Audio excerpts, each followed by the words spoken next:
The theme for this yin yoga practice will be the Andromeda Galaxy. The yin postures will include both sides of banana pose, and if you have a sandbag might be a useful weight for that posture. And then a supported bridge pose that I like to call Milky Way Pose, and you'll need a support. So if you have regular yoga blocks, those kind of are the handiest, but you can also use a pile of books or maybe a firm bolster.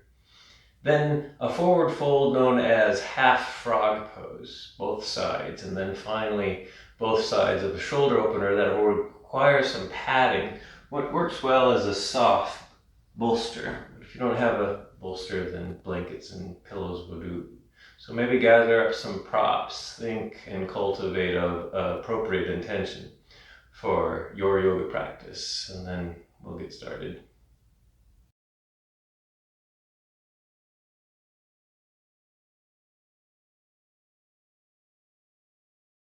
This practice begins with some breath work, and then a couple of more yang-like warm-up exercises before we get into the longer held yin sequence. So find a comfortable seat. It can be any kind of comfortable seat that just has a little bit of room around your torso. So it can be sitting cross-legged, it can be sitting on your heels, it can be sitting in a chair, but maybe away from the back of the chair so that you have a little space around you. And then cultivate the idea of slowing down and allowing yourself, giving yourself permission to be in the present moment. And one way to do that is to notice your breathing, to notice your inhales, your exhales, the things that are going on in real time, right? And you can notice your thoughts. You can notice maybe your thoughts are racing. And instead of noting the content of your thoughts, note that there's a lot of thoughts going on, maybe a lot of feelings and emotions, and that's fine too, to just be aware of them. And as you're doing that, cultivate stability in your seat. So if you kind of feel unstable, maybe rock back and forth and side to side just to find maybe a more stable seat. Maybe slightly tone through your torso to create a nice neutral and stable spine here.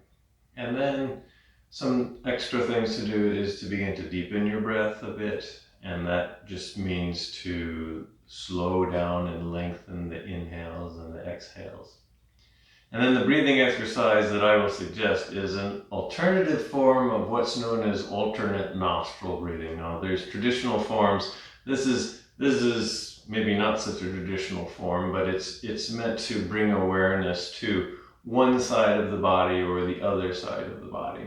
So we start with maybe hands unfolded, facing up.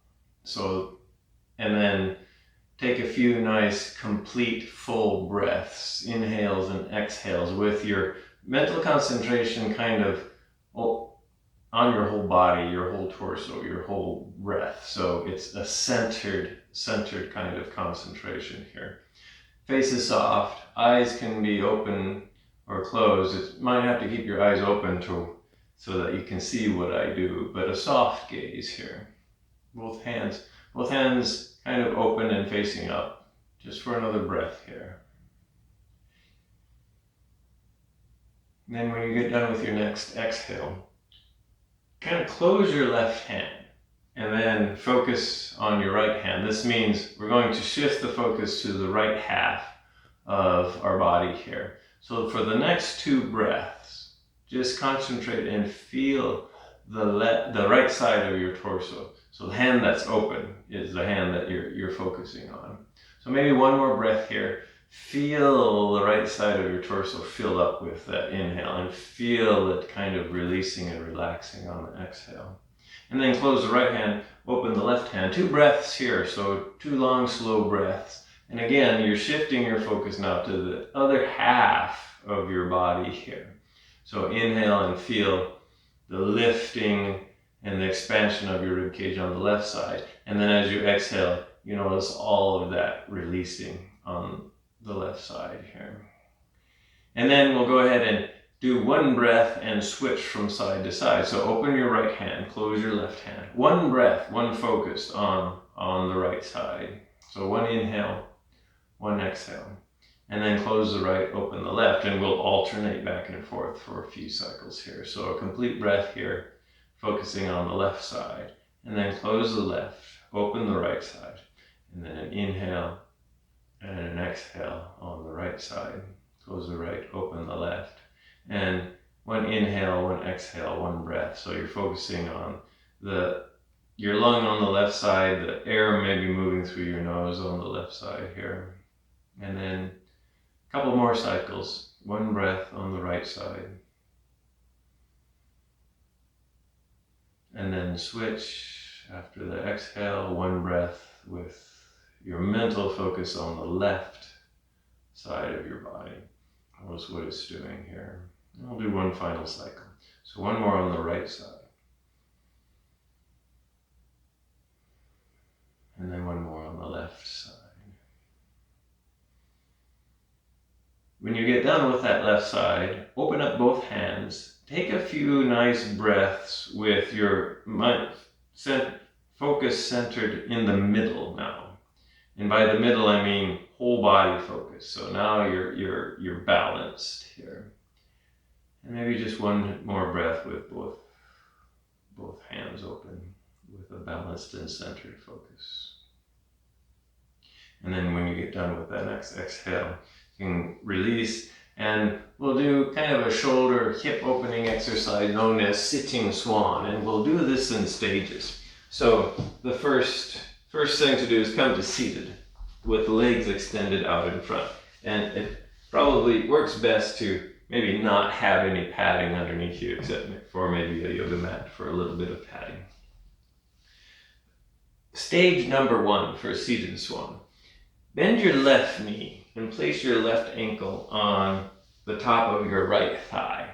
So you're making a kind of a number 4 shape with your legs. Notice how this feels, and if this is already a pretty intense hip opener, this might be where you stop in stage 1. Otherwise, place your hands behind you, fingers, well, you can choose. Either fingers point away from you or forward, whichever kind of works better for you here. And then tone through your core and lift your chest slightly just to kind of press your sternum up towards the ceiling. So this is stage number 1 of seated swan. Decide how this feels and stay here. Or stage number 2 is maybe release your arms for a moment, bend the right knee and place the right foot on the ground. And then press your hands into the ground, straighten your arms up, lift your chest again, and see how this feels. If this is feeling pretty intense, you stay here at this stage. Stage number 3 is press through that front foot and your arms, lift your hips up, and then send them forward, keeping your hands and your arms straight here. And your chest is still lifted here. This is why this is a little bit of a yang exercise, because there's muscles toning here to maintain the integrity of the posture here. And you can keep your head neutral, or you can kind of let your head hang back here if that's okay here. And just feel all the pressure points, kind of the pressure in the different places of the body here. And if this is too much, then you back yourself off to a previous stage. But one more breath here. And then slowly extend your legs forward, release your arms, kind of shake things out. We have that all to do on the other side here. So legs extended out front here. This time, bend the right knee, put the right knee on the left thigh. Take a moment to see how this feels. You can stay here. Maybe hands are behind you, chest is lifted, and you can just feel the shoulder opener and the hip opener here. If you want to go a little bit deeper, then bend the left knee, put the left foot on the ground. And then see how this feels. Maybe this is enough oomph here. If you're needing more oomph in both the shoulders and the hips, then move your hip forward closer to that front heel. And then again, there's integrity in the torso. So the core, the abdomen is toning, you're lifting your sternum up towards the ceiling. Head can stay neutral if the head and neck are sensitive, or you can release the head and the neck And then you just hang out here for maybe one more breath to just notice how this is feeling. And then at some point, release, maybe extend the legs forward, shake the arms out here. And then from here we'll try eagle arms in staff pose. So staff pose is basically just sitting, legs up, extended, sitting up, and then arms extend out to either side, shoulder height. And then eagle arms on the first side is right arm underneath the left arm. So they sweep across each other, maybe pass above the elbows, and then you find your version of eagle arms. For some of us, it might be just bending at the elbows and resting the left forearm on the right forearm. Maybe they find the shoulders. Maybe you can actually wind your forearms around and find your, kind of hook your fingers here. And then for some people, maybe they can make the prayer hands and eagle arms. You want to feel some oomph in the back of your shoulders here. So you can press your elbows forward and up. If this is your stopping point, stay here for a couple of breaths and just breathe into the back of your shoulders. Or if you want to, you can add a slight forward fold to this. And just a quick breath here. And then if you fold it forward, bring yourself up. Release the eagle arms. This is asymmetrical, so we have the other side to do. So arms extended, and then they sweep back in. And now it's the opposite arm. So now it's the left arm on the bottom, right arm on the top. Find your version of eagle arms here on this side. You can just stay here in staff pose, moving the elbows forwards and up until you feel enough oomph in the back of your shoulders. If you want to, you can fold forward here for a moment. And then when you're settled, maybe stay for 1 or 2 breaths here. And then go ahead and bring yourself back up. Release the arms, kind of shake them out. And that was sort of the warm-up. So we'll get into, now starts the long-held yin sequence. And the first yin postures is banana pose, which is a reclined full body lateral bend here. And you can do it without props, or if you have a sandbag, the sandbag can help keep the hips level so that it does turn into a full body lateral bend. So make your way onto your back, legs extended up behind you. And I'll use the sandbag today just to show you. So I'm going to open up the right side by moving everything left here. I want the stress or the pressure of the posture to go into places in my right side. That's why we call it opening up on the right. And I want to keep the hips level. And that's why I use this as a prop. The sandbag reminds me to try to keep my pelvic bone, my hips flat on the floor, so that instead of this being a forward fold where the hips are lifted, I'm trying to keep the hip level so that it can get into the right side here.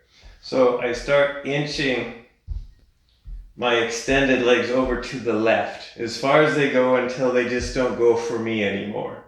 So you just have to see where the stopping point is for you. It's like, it just can't go over here. And then I try to inch my torso over to the left as well. So I make this crescent moon shape here. And again, I just go as far as I go until I can't go anymore.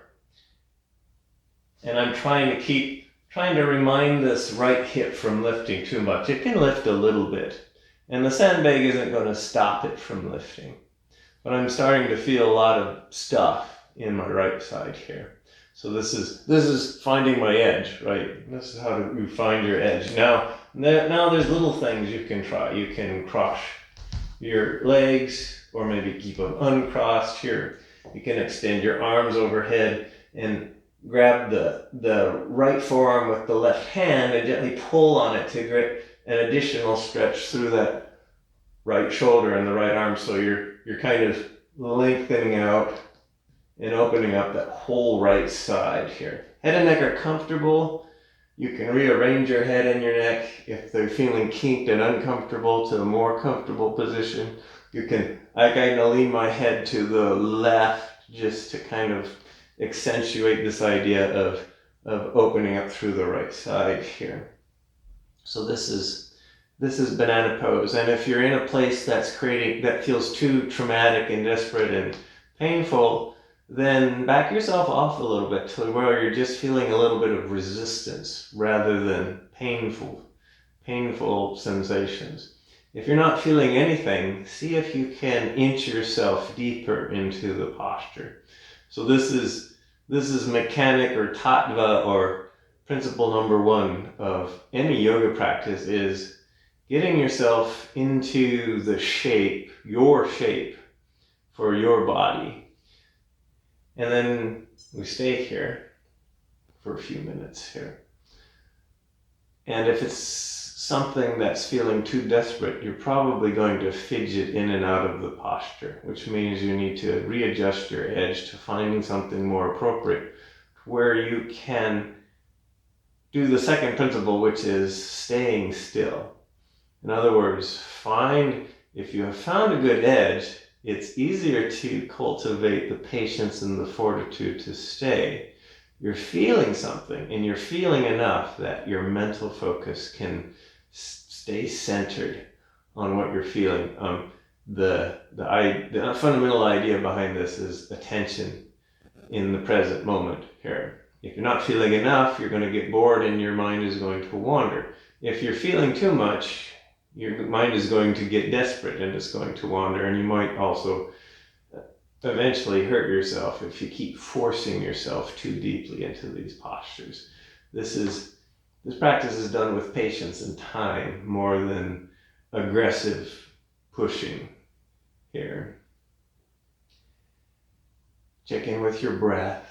Check in with your mental state. In other words, this is a holistic practice. You're noticing everything. You're noticing all the subtle things that you don't normally notice in your day-to-day life. We go around with other things that are occupying our minds, and we forget to notice those little subtle things that we can notice if we want to, like our breath. Our breath is always there, and yet we're not really paying attention to it until we stop and do a yoga practice or some kind of mindfulness practice where maybe an instructor like me says, okay, now watch your breath.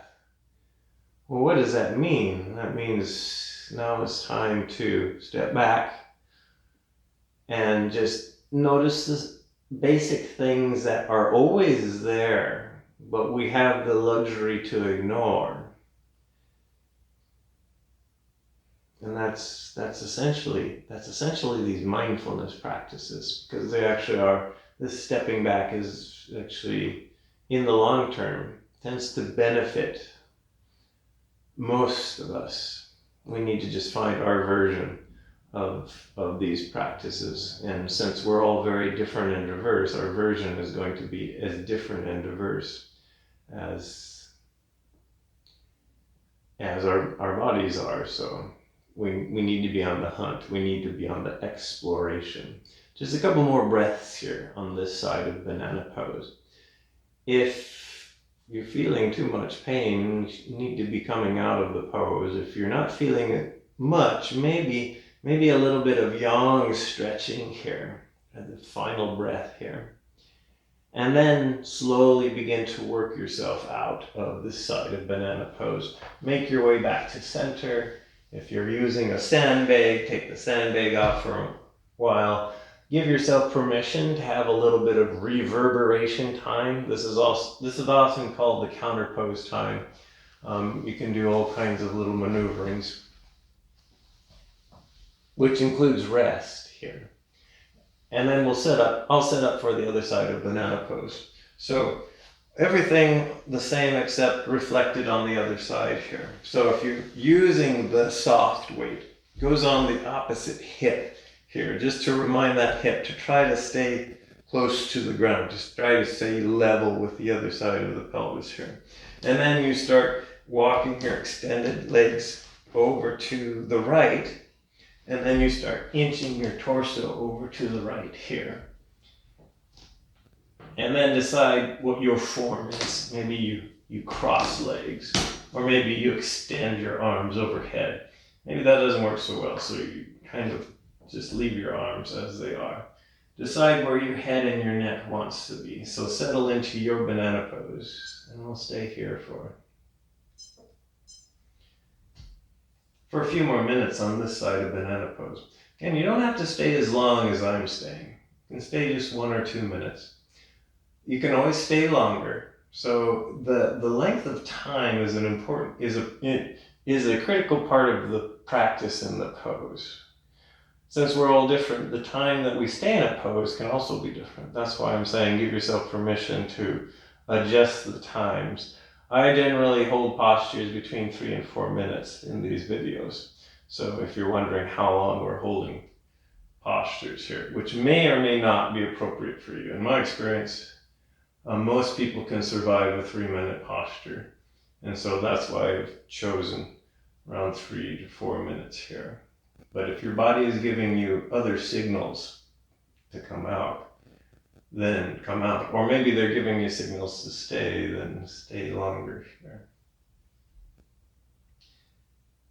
Again, take some time to settle, to notice your breath, to notice the physical sensations, the mental, the emotional sensations, everything that's going on here. Those subtle things that we spend our time ignoring, but they're always just right there. And this is one reason why I've chosen the topic of the Andromeda Galaxy to talk about as kind of the theme for class. The Andromeda Galaxy is a feature of our night sky that's actually visible to the naked eye. So it's a major galaxy. It's a spiral galaxy, like our own Milky Way, and I'll get to that in a little bit more later. There's the big picture that you see in the background here. That's the Andromeda Galaxy.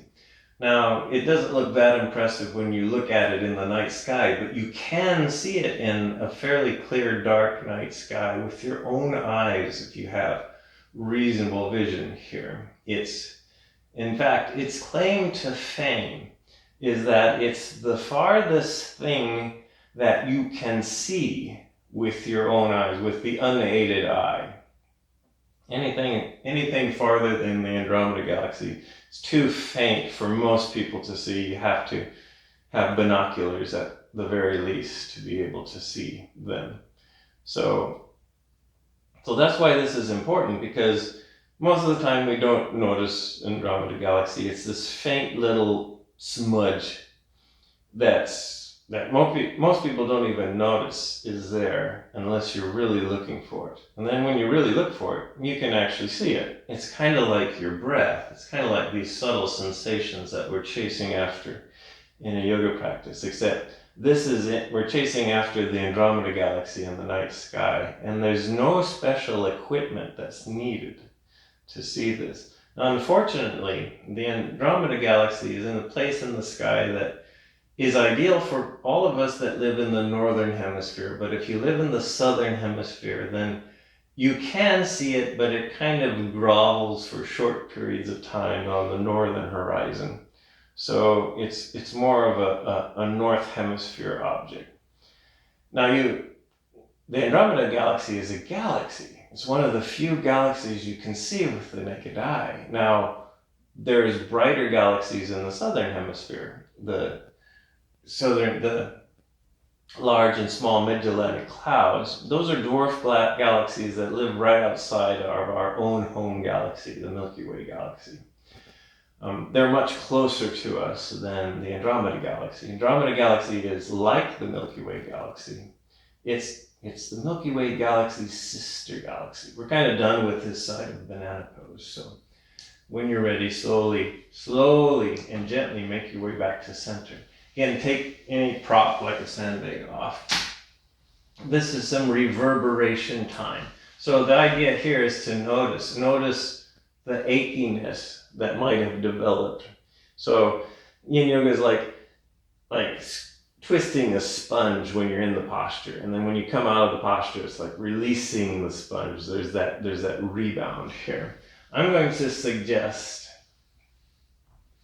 sacral rolling for a kind of a rebound activity. Bend both knees, draw them into your chest. Give your knees a hug. You can just do that, or you can start making circles with both knees together, and then noticing the changing pressure of your low back on the floor as you make these slow circles. And after you make a few on one side, going one way, just make a few going the other way, just to kind of help rebound and reverberate and neutralize the banana poses here. And then roll over to one side, bring yourself up to seated, and we'll get set up for the next posture. The next posture is a supported bridge pose that requires some sort of prop. If this pose doesn't work for you, there's alternatives. The alternative is Sphinx pose, which you don't need any props for at all. So if you're sitting there and saying, yeah, I don't have any blocks, then, but you know what Sphinx pose is. I'll touch on Sphinx pose here in a minute. Otherwise, I'm going to grab a couple of blocks here. For this modified bridge pose that I like to call Milky Way Pose, bend your knees, put your feet on the ground. Lift your hips up and then put a firm prop underneath the backside of your pelvic bone. So your low back, there's a big bony plate of a bone back here, and that feels very comfortable to rest it on something. So you're trying to find the kind of the most stable, comfortable spot of the low back to put props on here. And I'm using 2 blocks because it feels more stable than one, but you can use 1 block here, or you can use a bolster or a pile of books. I have the blocks on the medium setting. There's different settings that I'll show here. So for Milky Way Pose, you can keep your knees bent if this is enough. Otherwise, you can experiment with extending one leg, experiment with extending both legs. Notice the pressure that's getting generated. And since this is yin, you can relax the muscles in your legs and just let them roll whatever way they want to roll so that the muscles are relaxed here. So this is essentially Milky Way Pose. Now you can increase and decrease the intensity with the block setting. So I have these on the medium block. Maybe that's too intense, so you can put them on the low side. And then maybe that works better for you. Or you can put the blocks, if you're wanting a little bit more oomph through the front meridian line of the body, then maybe put them on the high side here. So this is where you adjust to what you want. Or if this is not working, and by not working or not appropriate is creating pain or something is just not working, then the 2 alternatives to this are Sphinx pose or saddle pose. So for Sphinx pose, you just make your way onto your belly and then bring your elbows underneath your shoulders, shoulder width apart, and then relax your torso here. Head can hang, or you can put your head on a block, or just hold it up here in Sphinx. If you have a greater range of motion, you can try saddle pose. And saddle pose is you sit back on or in between your heels, and then you lower your torso back here. So those are 2 alternatives for this supported bridge pose, this Milky Way pose.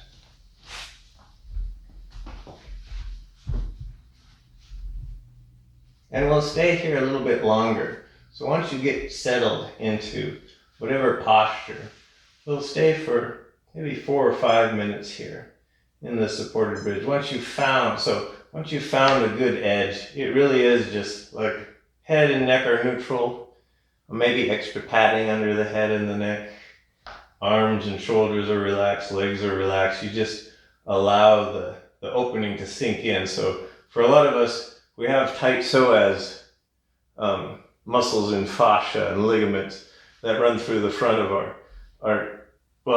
in front of our pelvic bone and then through the fronts of our thighs. And that's maybe where we're feeling, some of us are feeling this. Some of us are feeling this deep in our low back too. So you have to determine where you're feeling this. So check in with those feelings, those sensations. Check in with your breath here.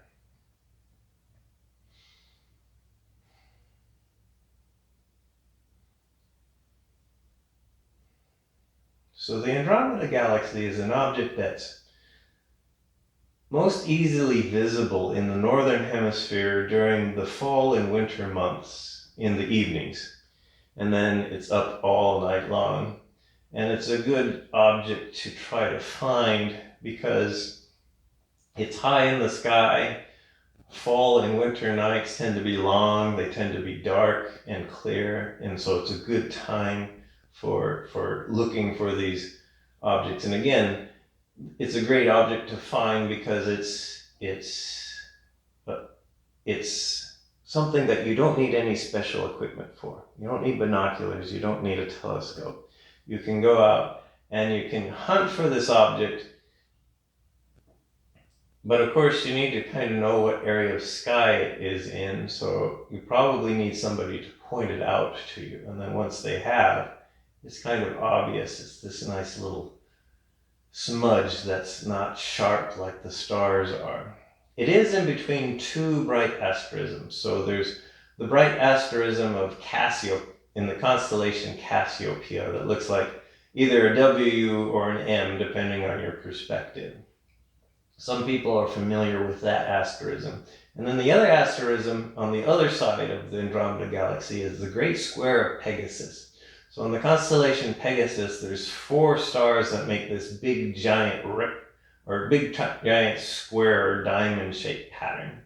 And if you can find that pattern, and you can find the Cassiopeia pattern, turns out this little faint smear of light is about halfway between those. So that's where you start kind of hunting for this object here.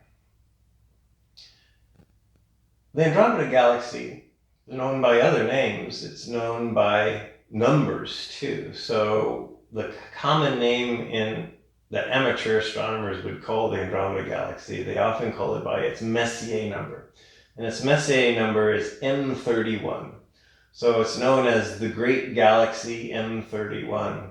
Where it got this weird name was from a catalog of a French astronomer back in the late 1700s or early 1800s. His name was Charles Messier, and he was a comet hunter.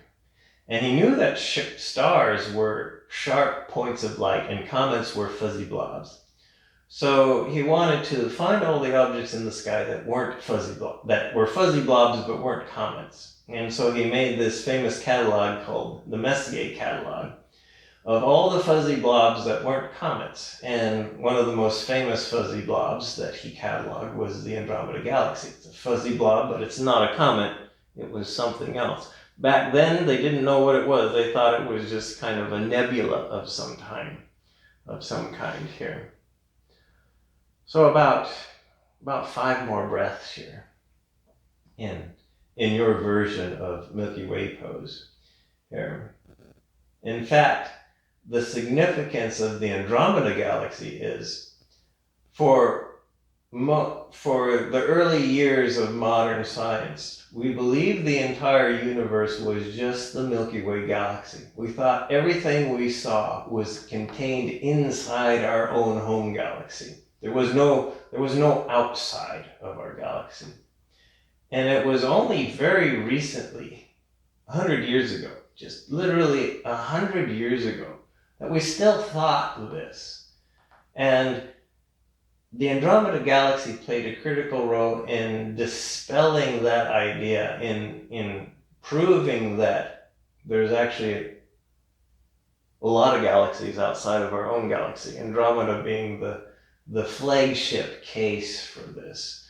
In fact, in the early 1900s and around 1920, there was a great debate as to whether the Andromeda Galaxy was actually in our own galaxy, just some kind of nebula. In fact, it was known as the Great Andromeda Nebula, not galaxy, because it was thought to be just some kind of star cluster in the Milky Way.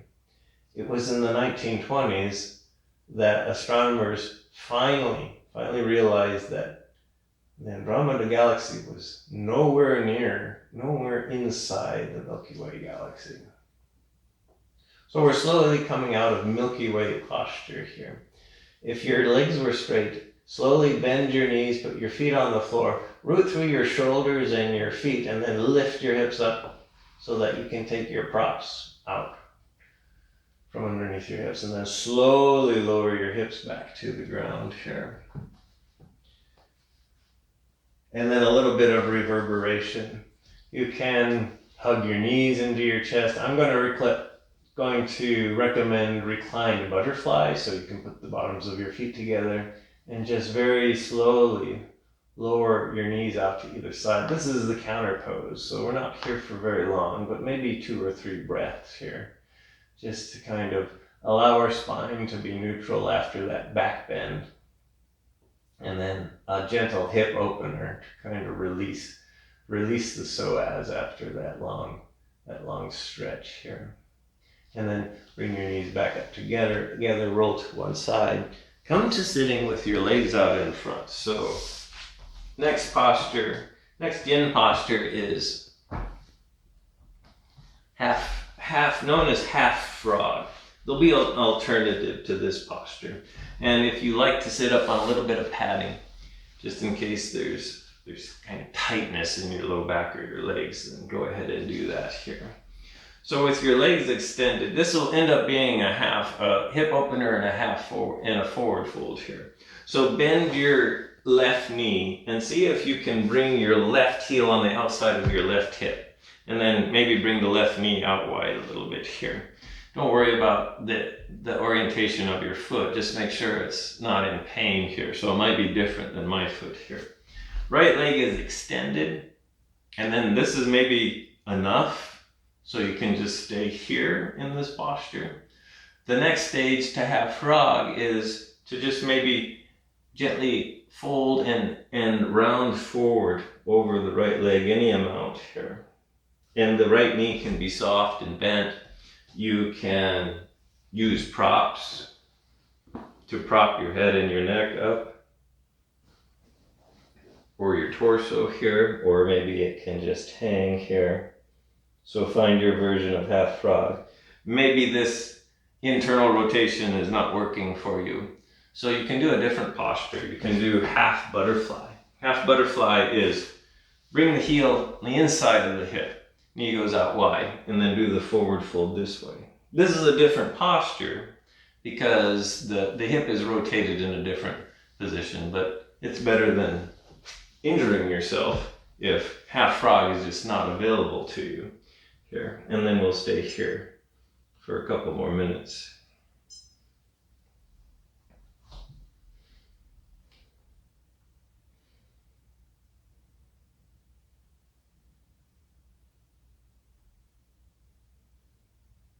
So there was this great debate as to what the nature of the Andromeda Galaxy, and it was just 100 years ago. I think that's significant because Andromeda has been a naked eye object, something that any human can see for all of human existence. So any human that's looked up in that region of the sky has seen the Andromeda Galaxy, even though they didn't know what it was. So it was just 100 years ago that we still had no clue what the Andromeda Galaxy was, even though it's something that everyone can see.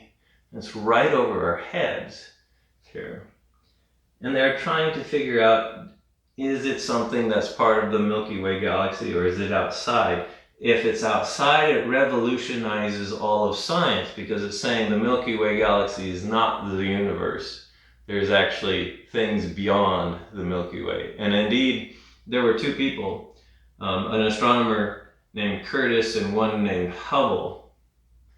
Curtis observed nova in the Andromeda Galaxy, and he noticed that the brightness of the nova was 10 times dimmer than the same types of nova that he saw in the Milky Way. And Hubble found variable stars that he could use as distance scale. These variable stars were called Cepheid variables, and they were useful in determining distance because the period of their variability was directly related to the intrinsic brightness. And that intrinsic brightness, once you know how bright a star actually is, and then you measure its apparent brightness, you can actually figure out how far away the star was. And he had done this for Cepheid variables in the large and small Magellanic Clouds, which gave distances of a few 100,000 light years away. Inside the Milky Way, it was a few thousand light years to these Cepheid variables. But when he calculated the distance to Cepheid variables that he measured in the Andromeda Galaxy, he was coming up with numbers that was close to 1 million light years away, which was pointing to the fact that Andromeda and the stars in the Andromeda Galaxy are nowhere near the Milky Way. And he proved that the Andromeda Galaxy is its own independent galaxy, very far away from the Milky Way here. In fact, today we know that the Andromeda Galaxy is actually 2.5 million light years away. So I'll just remind you, a light year is 6 trillion miles. So that's 2.5 million times 6 trillion if you want the miles. That's a lot of zeros here. It's the amount, it's the length that light travels in 1 year, which there's another significance to that here. But we're done with this side of half frog, so slowly bring yourself up.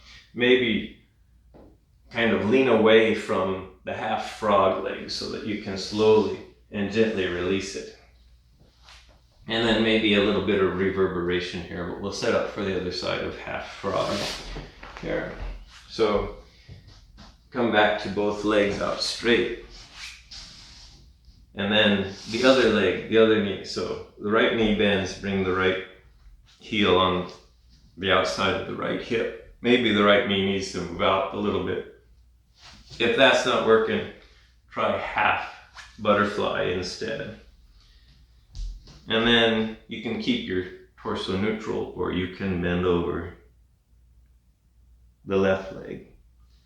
And then we'll stay here for a few minutes on this side.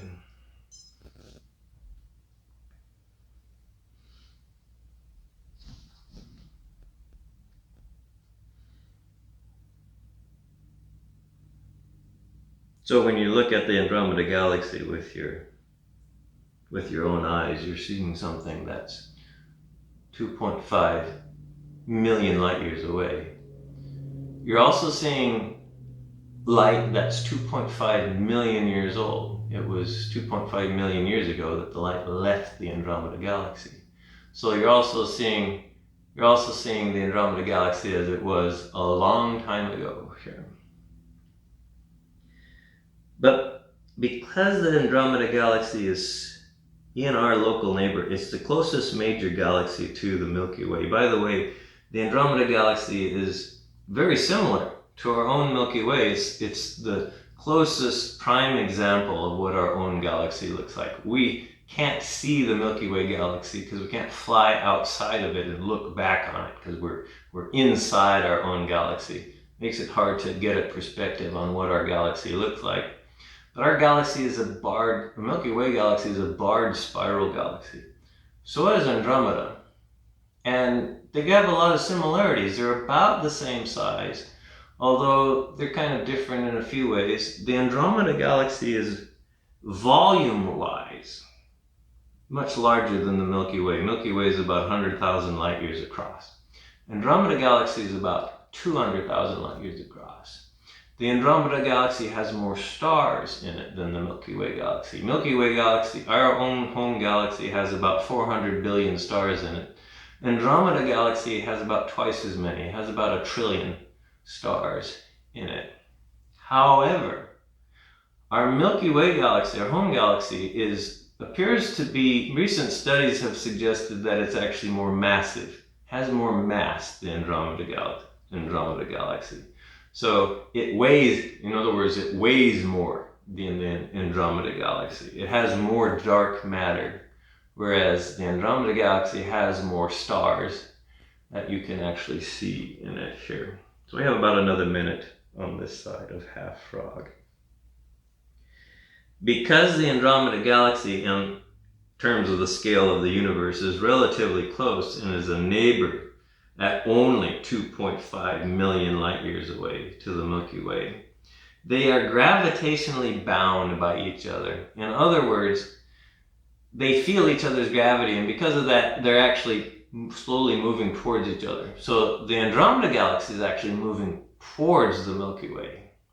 And at some point, the two galaxies will collide. But of course, none of us will have to lose sleep over this, because the collision will not occur until 4 billion years now.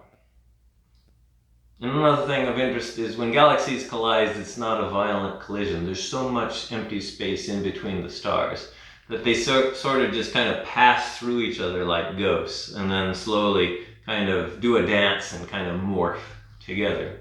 So a galaxy collision is not a violent thing either. It could be colliding with us this very day, and we would probably not feel any apparent effects from it.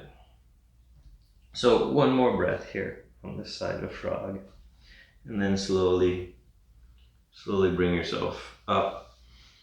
So because of the observations of Andromeda Galaxy, you can release this leg and kind of work things out. Because of those observations, it changed our idea of the universe. That's why Andromeda Galaxy is a significant object, and it's great because it's an object you can see without a big giant telescope. It's just right there. Here, I'm going to suggest for a counter pose, waterfall and hinge maneuver. So slowly make your way onto your back. Bend your knees and then raise your legs up towards the ceiling. I call this waterfall pose. While you're here, you can point and flex your feet a few times just to work out some things. And then arms alongside your torso, rooted into the ground, slightly engage your abdomen and tone through your core. And maybe over the course of 2 or 3 breaths, slowly lower your extended legs down to the floor with control here. This is to wake up your core muscles. And then when your heels touch down, you go ahead and roll over to one side.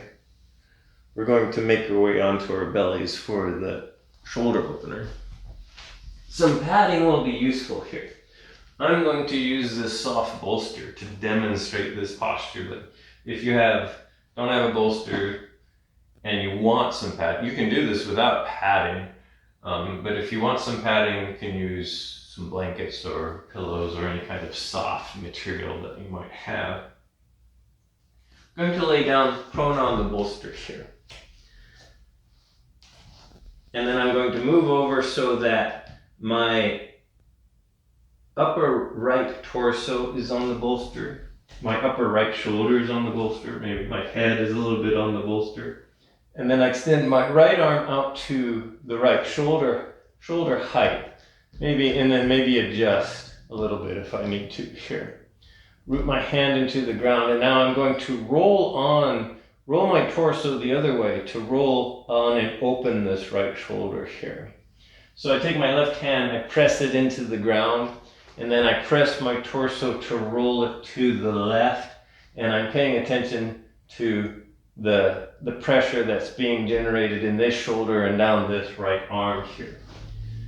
So I just roll onto this as much until I find my stopping point here, right? I'm moving by feel. So as soon as I feel enough oomph, I stay there. So this can be maybe the posture here. And then we'll stay here for just a couple minutes per side here. Now if you roll far enough, you might be able to just maintain this while releasing the left arm. If your balance is feeling kind of shaking, you can bend the left knee, put the left foot on the ground, just to create a little bit more stability here in the balance. Another thing you can do is you can take the left arm and wrap it behind the right arm here. And if you're not feeling enough, you can continue to kind of roll your chest up towards the ceiling. If you're feeling too much, you roll your torso back towards the floor. So that's how you find your edge in this pose. And since I'm talking about the Andromeda Galaxy, well, just for this class, I'll rename this posture. I don't know what the official name for this posture is, so I'm going to name it Andromeda Pose here in honor of the Andromeda Galaxy here, which of course you see in the background. By the way, the two little blobs on either side of the Andromeda Galaxy, those are dwarf galaxies that are caught in Andromeda's gravity, just like the Milky Way has several dwarf galaxies that are caught in its own gravity. Again, the large and small Magellanic Clouds are beautiful examples of that for our own Milky Way.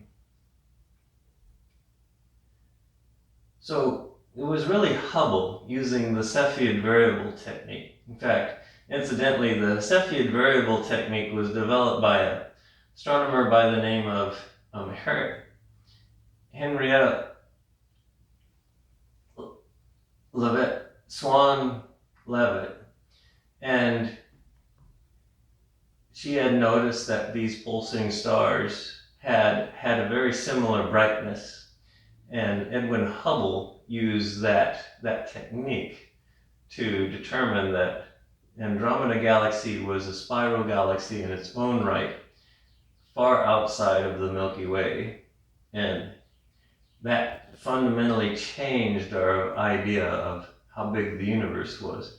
And then from then on, astronomers realized that all these little fuzzy faint spirals of light were galaxies far beyond the Milky Way. And Hubble started measuring how fast those were moving. So they determined that Andromeda Galaxy is moving towards the Milky Way. Most other galaxies are moving away, and they're moving away at a rather rapid pace. The farther away they are, the faster they're moving away, which means not only we live in a gigantic universe of billions upon billions of galaxies, but that universe is actually expanding. And the effect of that expanding universe is that it's pulling most of the galaxies away. So only galaxies that are gravitationally bound close together, like the Milky Way and Andromeda, are actually moving towards each other.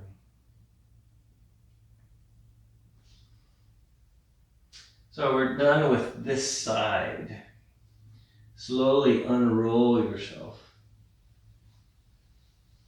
Nice counterpose to this is what I call a systems check. And a systems check is check out the joints in the arm that you're pressurizing here. Check out the elbow, make wrist circles and shoulder circles to make sure that arm isn't too grumpy at you.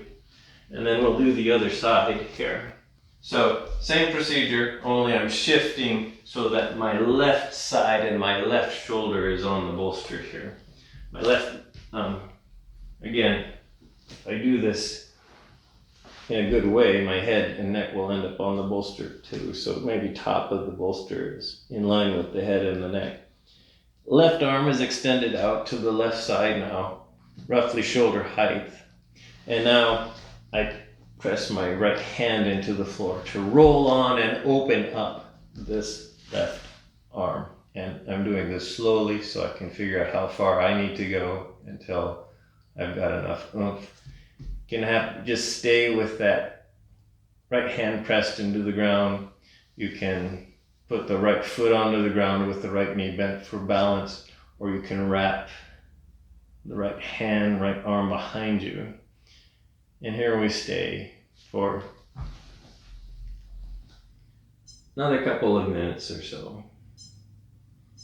And again, you get to judge how long you get to stay here. This can be this shoulder opener can be pretty intense for some people. So maybe a minute is good enough for starters here in these shoulder openers. So the other side of what I have christened Andromeda Pose here. This nice shoulder opener that again you can do without padding or you can do with padding. Whatever makes it more accessible to do. And then watch your breath. Notice your sensations. Notice those subtle things that are always there. We have a tendency to not notice. The Andromeda Galaxy is something that's always there, but we have a tendency to not notice it as this faint smudge. Since we didn't know a lot about it until just 100 years ago, until late modern astronomy, modern science, figured out that it was a spiral galaxy, like our own Milky Way, and we're still figuring out a lot about our own Milky Way galaxy. There's not a lot of stories about it. I was trying to look up some ancestral or tribal stories that cultures had about the Andromeda Galaxy. But of course, it is kind of a non-distinct, faint blur of light, and it in of itself was probably just not inspiring enough to local cultures to develop elaborate stories about it. It was more interesting to make stories out of large asterisms of stars, or bright stars in general, or maybe lacks of stars here. So it's something that we have seen, we being humans have seen the whole human existence over time because it is so bright. But it's something that we have not known much about until, again, 100 years ago. Maybe 100 years sounds like a long time, but for the amount of time that as humans have been watching the night sky, it's 100 years is just yesterday that we actually truly are figuring out what the Andromeda Galaxy actually is, and we can appreciate it as very much the sister galaxy to the Milky Way, this great galaxy M31 here. So maybe about 5 more breaths on this side.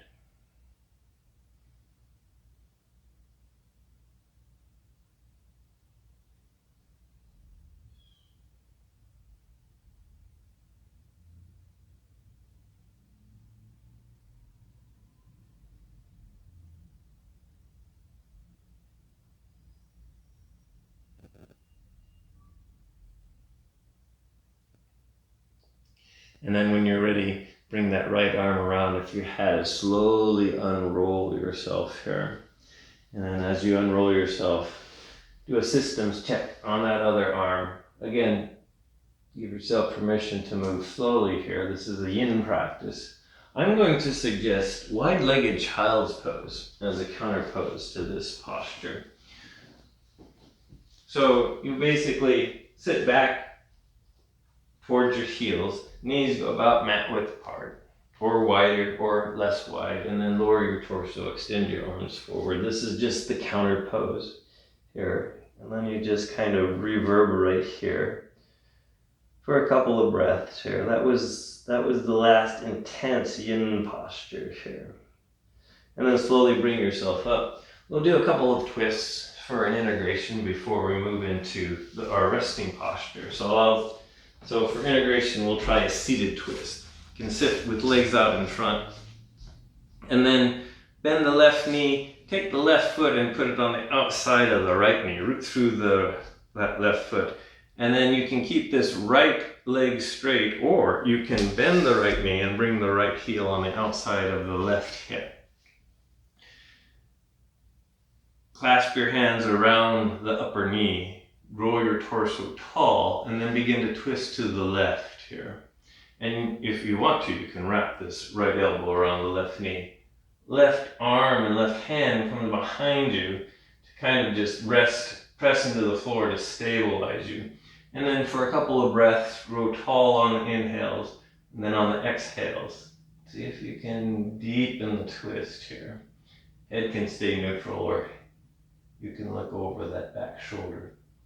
Here, one more breath.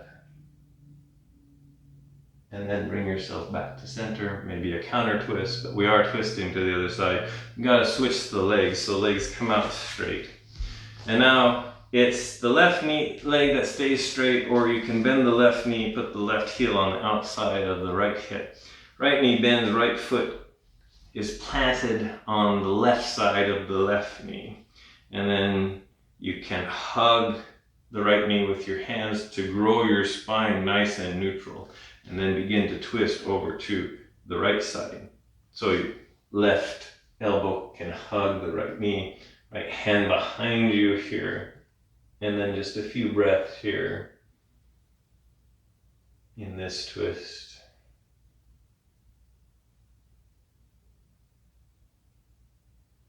And then go ahead and release, maybe a little bit of a counter twist here.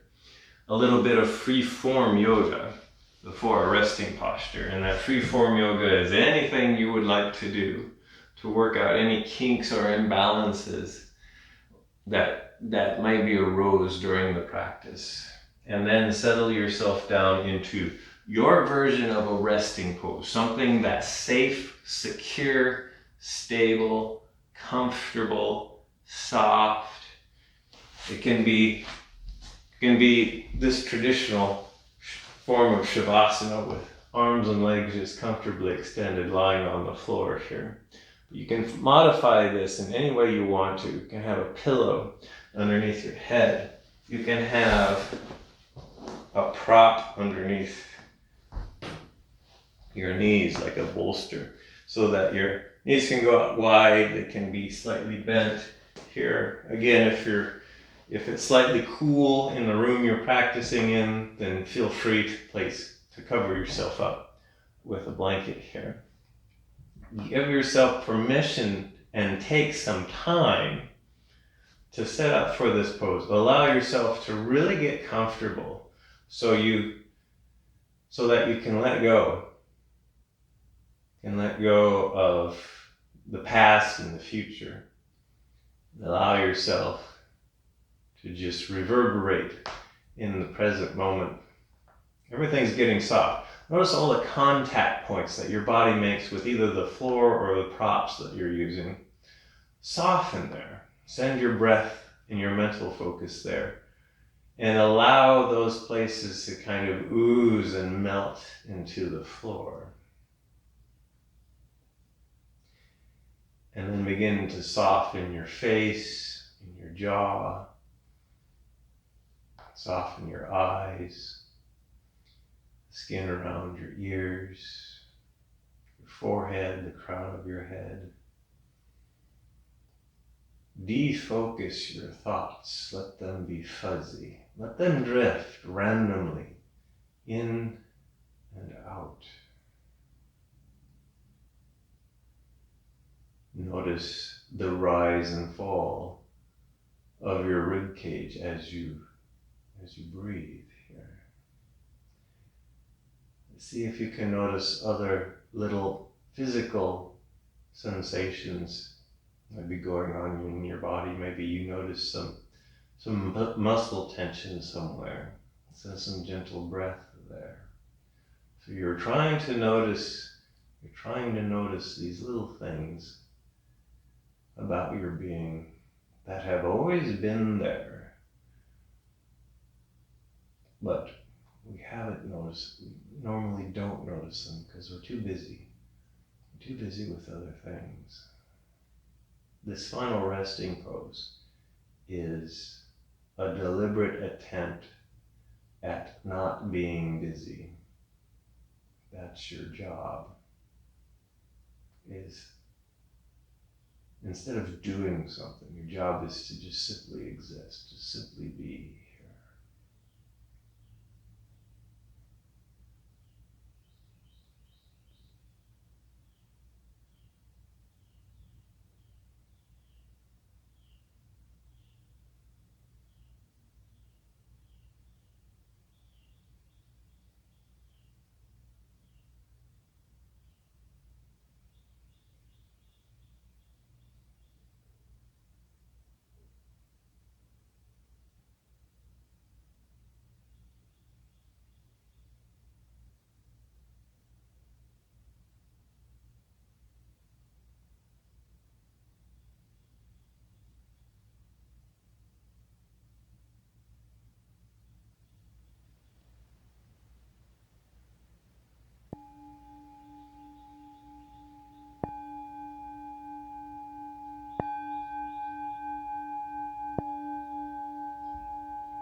At some point, begin to deepen your breath.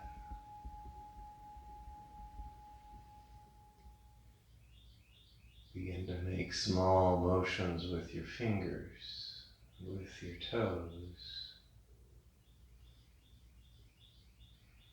Then make little motions with your hands, your wrists, your feet, your ankles. You can expand that into arms and legs. Maybe small gentle motions with your head and your neck. You can rock it from side to side. At some point, gently bend both knees and roll over onto one side. When you get there, stay there long enough to settle. Notice your breath and cultivate a deep sense of gratitude for your practice, but also a deep sense of gratitude for you, your unique manifestation in this universe. The universe is ecstatically joyful that you are here.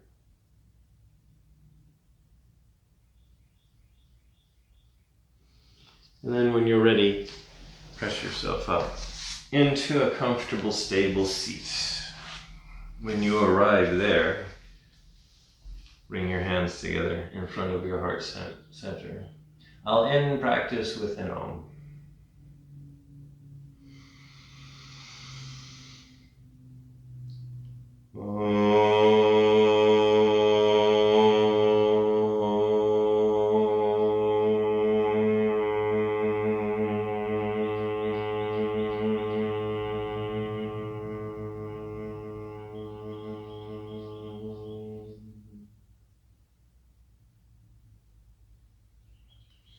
The inner light in me honors the inner light in you.